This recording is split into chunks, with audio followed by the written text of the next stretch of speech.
ہونے سے گھبرائے نہیں. لیکن تو بات تو وہ ہے نا کہ ہم عشق کے بندے کیوں بات بڑھائی ہے.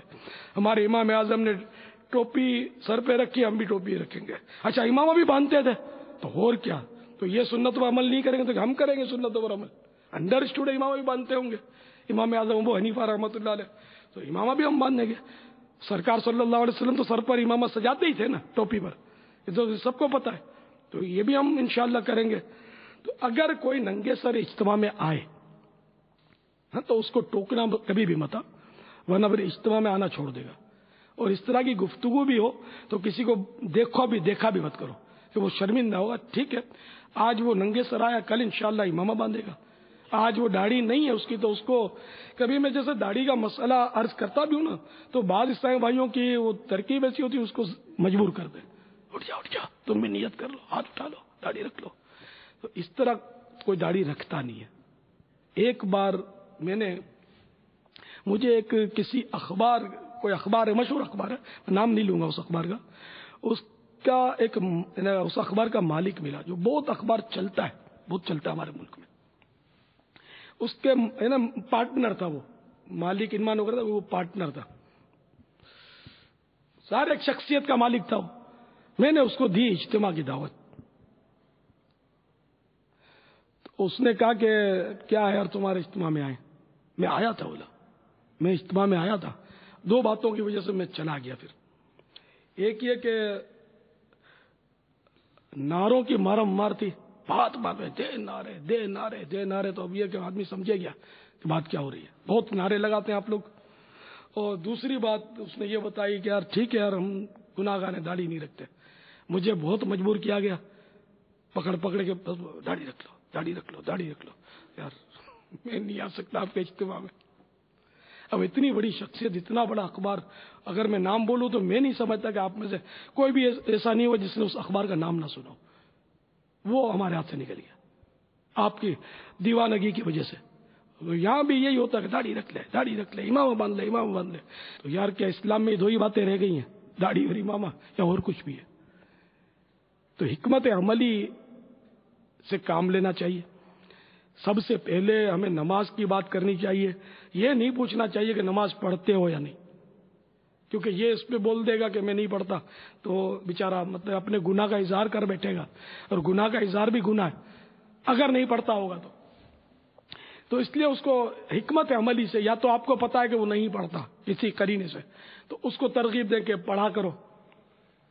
یا اگر وہ پتہ ہی نہیں ہے تو آپ کہاں رہتے ہیں, تو فلاں تو اس مسجد میں درس ہوتا ہے فضائل سنت کا, تو آپ عشاء کی نماز مہربانی کر کے وہاں ادا کر لیجئے, تو درس ہوتا. اس طرح کوئی ترغیب سے اس کی نماز کی ترکیب بنائی جائے. اور داڑھی تو آپ کسی کو میرا مشورہ کہ بولو ہی نہیں کہ داڑھی رکھو. میں صحیح بولتا ہوں, آپ اس کو نہیں بولو داڑھی رکھو. آپ اس کو کسی طرح اجتماع میں لے آؤ. خربوزے کو دیکھ کر خربوزہ رنگ پکڑتا ہے, یہ محاورہ ہے, ٹھیک ہے نا. تو جب عاشقان رسول میں وہ آئے گا تو ان کی روحانیت انشاءاللہ, ان کی برکتیں اس کو پہنچیں گی, اور وہ انشاءاللہ داڑھی منڈانے سے توبہ کر لے گا. یا کبھی ایسا ہوتا ہے کہ ہم لوگ بھی ترغیب دلاتے ہی رہتے ہیں, تو اس طرح وہ ترغیب میں ہو سکتا ہے کہ وہ آ جائے. لیکن کسی کو یہ نہیں کہ متعین کر کے اس کے پیچھے پڑ جانا کہ رکھ لے, یہ نہیں. اس طرح بہت کم لوگ داڑھی رکھتے ہوں گے, اور شاید ایک تعداد ہوتی ہوگی جو بدزن ہو کر چلی جاتی ہوگی, وہ دوبارہ پھر نہیں آتے ہوں گے. جیسے میں نے ایک مثال آپ کو دی, اتنی بڑی شخصیت ہمارے ہاتھ سے نکل گئی. وہ شخصیت آج ہمارے پاس ہوتی تو ہم کو شاید بہت فائدہ ہوتا. وہ اخباری لیول پر ہاتھ سے نکل گیا, ہماری برادری کا تھا, مہمان تھا. تو ایسے تو کتنے چلے جاتے ہوں گے یار. اس کو یہ نہیں بولتے کہ تم داڑھی رکھو, وعیدیں سناتے ہیں بس. اب یہ کہ ہے یہ بیچارہ پتہ ہے داڑھی منڈا ہے, اب اس کو وہ خوب وعیدیں سناؤ گے تو وہ سمجھے گا نا کہ مجھے مطلب یہ گھیر لیا ہے مولانا نے کیا. تو ہر ایک کی نفسیات کے مطابق وہ چلنا چاہیے. یہ ہوتے ہیں جن کو تجربہ نہیں. ایک بار میں قافلے میں تھا, سمجھے, تو میں نے سمجھا رکھا تھا. میں بس میں جب سفر کرتا تھا نا قافلے میں, تو سمجھا دیا تھا بھائی پیسنجر جو ہوتے ہیں نا ان پر انفرادی کوشش کر رہے ہیں. انفرادی کوشش اس وقت ہماری اصطلاح نہیں تھی, ان کو دعوت دیا کر اجتماع کی. اس وقت قافلے بھی نہیں تھے, اپنے تصور بھی نہیں تھا, آپ میں سے اکثریت پیدا بھی نہیں ہوئی ہوگی اس وقت. اتنا پرانا واقعہ ہے. تو وہ اتفاق سے ایک عیسائی بھائی جو بہت ایکٹیو تھے, میں مانتا ہوں بہت ایکٹیو تھے بیچارے, بہت قرآن شاہ تھے, تو وہ بیٹھے ہوتے کیا ایک پیسنجر کو میری درخواستوں کی وجہ سے میں بار بار بولتا تھا کہ ان کو سب کو دعوتیں دیا کرو اجتماع کی. دعوت اجتماعی ہوتا تھا گلزار بھی میں, اور ہم لوگ میں خود قافلہ لے کر جاتا تھا مختلف علاقوں میں. یہ وہ دور تھا, اور کوئی سی ہمارے پاس مبلغین کی کھیپ وغیرہ نہیں تھی, نہ جامعات, نہ مدارس, نہ کچھ اس کا تصور. تو ایک نے وہ دعوت دی ہوگی, تو اس نے ہاں بولا, تو مبلغ نے کیا بولا پتہ ہے, دیکھو آؤ گے نا, گولی تو نہیں دے رہے ہو. ارے میں کہا مرے بھائی اب یہ کہا گا. پھر میں نے اس کو سمجھایا کہ یار اس طرح تھوڑی دعوت دی جاتی ہے. تو یوں بھی اب بھی ہوتا ہوگا, کوئی تعجب نہیں, اب بھی ہوتا ہوگا. تو نیا جو آتا ہوگا وہ بیچارہ یہ اپنی جو بھی بازاری لینگویج ہوگی اس کو استعمال کرتا ہوگا. اگلا بدزن ہو یا خوشزن ہو وہ اس کے نصیب. پھر بولے گا کہ یار میں اتنوں کو دعوت دیتا ہوں, کوئی آتا ہی نہیں ہے. اب اس کا اپنے کو پتا نہیں دعوت دیتا کس انداز میں, یہ تھوڑی اپنے کو بتائے گا کہ میں یوں بولتا ہوں اور اس کو مطلب یوں مجبور کرتا ہوں اور یوں مطلب طنز کرتا ہوں اور تڑی دیتا ہوں, اور رف لینگویج ہے میری تو اس لیے نہیں آتے. وہ اس کو نہیں پتا ہوتا, اور اپنے کو بھی نہیں پتا ہوتا. اپنے بھی سمجھتے بیچارے کی مانتا نہیں ہے, وہ رحم کھاتے ہیں. اصل رحم قابل رحم یہ نہیں ہوتا, قابل رحم وہ ہوتا ہے جس کو یہ دعوت دے رہا ہوتا ہے, وہ بیچارہ قابل رحم ہوتا ہے. وہ ایسی اس پر وہ مطلب سوار ہو جاتا ہے. اس طرح اور بھی یعنی کہ چٹکلے ہوئے ہیں میرے ساتھ سفر میں کہ وہ اسلائی بھائی اس طرح وہ انفرادی کوشش کرتے تھے کہ پھنسا دیتے تھے میرے کو بھی, کبھی آزمائش ڈال دیتے تھے. اور یہ ساری باتیں میں بول نہیں سکتا ادھر مائک پر.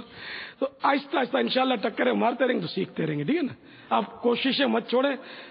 تو یہ دیکھو اب بھی بتایا کہ نعروں کی بے موقع نعروں کی کثرت سے ایک بہت قیمتی شخصیت میرے ہاتھ سے نکل گئی. یہ اب ایسے بھرے میں میرے پاس میں کیا کروں یار.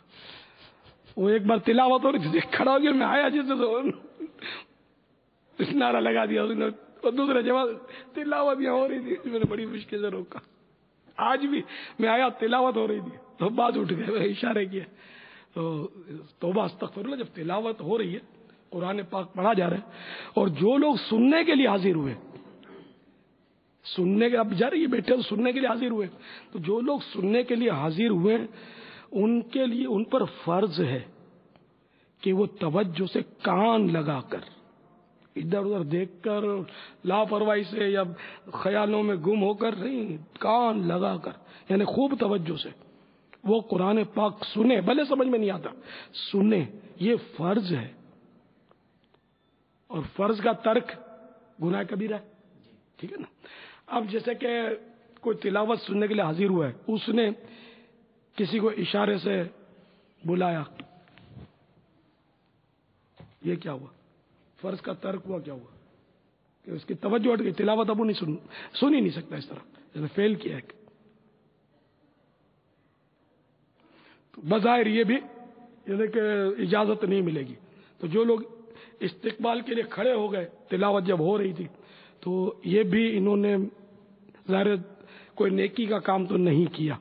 ہو سکتا ہے کہ یہ بھی مطلب یعنی کہ گناہ ہو, کیونکہ جو خود تلاوت کر رہا ہے اور کوئی عالم دین آیا, کوئی معزز شخصیت آئی قابل احترام, اور اس کے لیے احترام کے لیے اٹھ گیا, تو وہ تلاوت کرنے والا تو اٹھ سکتا ہے, لیکن اب جو سن رہے ہیں ان کا تو کام یہی کہ وہ صرف سنیں توجہ کے ساتھ کان لگا کر. اس لیے کسی قسم کا فعل نہ کیا کریں. جب بھی تلاوت ہو نا تو اس وقت کوئی فعل نہیں کرنا چاہیے, بالکل اس کی اجازت نہیں.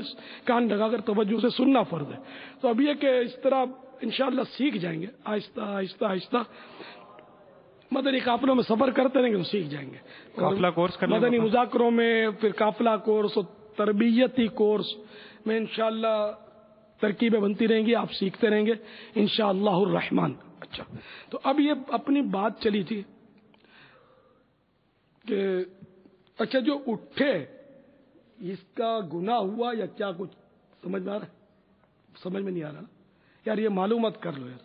اٹھتے ہیں میرے کوئی سب بہت اپنے ساتھ بھی بیٹھے ہوتے ہیں, اشارہ کرتے ہیں, کسی کو بلاتے ہیں, کچھ کسی کام کا اشارہ کرتے ہیں، تلاوت کرتے کرتے جبکہ سننا فرض ہے، تب اعلیٰ حضرت نے لکھا ہے کان لگا کر سننا فرض ہے، تو یہ کان تو ہٹ ہی گیا نا، جبکہ سننے کے لیے موجود ہے یہ.